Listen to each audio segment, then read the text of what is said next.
an office just so I could just live and have a simple job. So you got the picture of what my life was like. So I'm walking down the street, Clement Street, it's a main street in the Richmond district, and all of a sudden this guy stops me in the street in front of a comedy club, and he's barking, and this is what I mean by barking. He's going, comedy, comedy, comedy, come in the comedy club, comedy, comedy, comedy. And I, at this point, had never done stand-up. I never thought about it. I was a little bit funny with my friends, but I wasn't the class clown or anything. So he invites me in, and this is called the Holy City Zoo, the same club where Robin Williams used to go. In fact, this guy was in Robin Williams' improv group. So he said, stand on the stage and look around. And it was empty, and he just said, stand there. And before you knew it, I was signed up for an improv class, a writing class, and a stand-up class.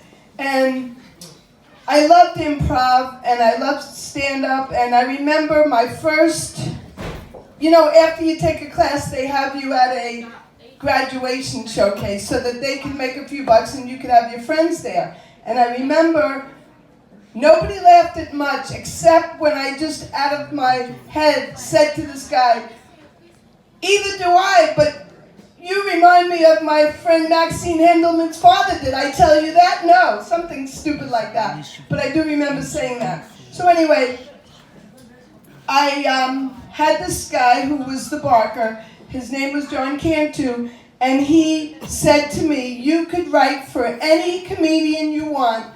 All you have to do is go to the library and you look up their manager's address in this reference book. Now for you youngsters, this is before Googling and everything. You had to go to the library. There was a reference book. I looked up Joan Rivers' manager's address. My friend Bob Reynolds and I used to watch Joan Rivers on the Johnny Carson show every night. She did the warm-up. She was the hostess for many, many, many months. And she had an album called What Becomes a Legend Most. So I used to listen to the album so much and watch her every night so much that I was channeling her. Like I'd walk down the street and think like her. What would Joan Rivers say? It was like so much part of me then. So Bob and I would tape it on a VHS. Do you know what a VHS is? We would tape it and study her. So what happened? I went to the library. I sent some jokes in. I had this office job. We had typewriters then. You know what a typewriter is, sir. We had typewriters then, and I typed up pages of jokes that I thought of in Joan Rivers style, and I sent them. Well, one day, I got a pink envelope. It isn't like today where stationery could be any color.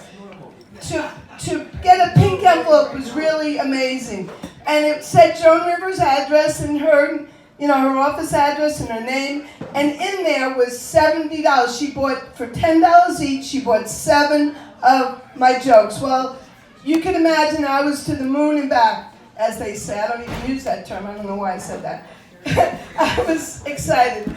And some people said, oh, she only paid $10. Well, you have to realize she was doing new jokes every single night. They had to be topical, like what they have tonight, nowadays on these shows. You have to realize it's not like it was Rodney Dangerfield that would give you $50 and use your joke for a year. No, she would just use the jokes for one night. So I was very, very proud. It was my proudest moment that she bought my jokes. And you had to fill out a contract for 6 pages saying you'll never utter these jokes again. They're hers.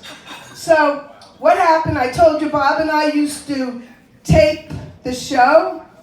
She told my joke on Johnny Carson. This was the thrill of my life. She came out, and it was income tax day. Now, those of you who are young might not know Olivia Newton-John's song, Let's Get Physical, Let's Get Fiscal. Well, that's the song. And it was income tax day, and Joan Rivers came out, first thing out of her mouth, and this was my joke. She said, today is income tax day, and my accountant is dancing around the office going, let's get fiscal, fiscal, get it like fiscal year, F-I-S-C-A-L.